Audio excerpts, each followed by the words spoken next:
Abatura abarikutura mu kampe ya Muhocha omuri Muhocha Town Council omu district ya Kasese bakatandika okutura omwanya ogu omwaka gw'2020 obw'omugyera gwa Nyamwamba kw'omugyera kukacwecereza enju zaabo bakahendera batwirwe omwanya ogu. Abaana bagira ngu emyaka 5 ei bamara omu mwanya ogu nibatura omu mbeera mbi ngo kandi abantu baabo batandikire kufa ahabw'embeera ei barikuturamu obwo barikugira ngu n'eitaka eri baba batairemu ririmu emichenjano. The land they bought, it has issues.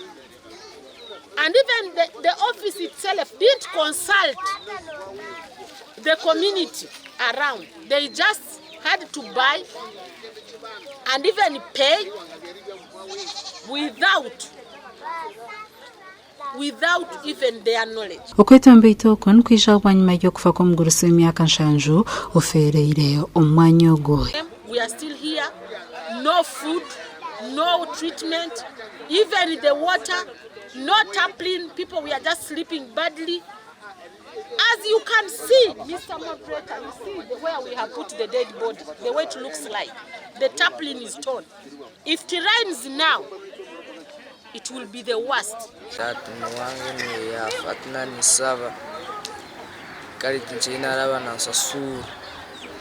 Atina nyenda baranyamba mu nyongeze mu musasura sume na nyonyi yongereyo katito.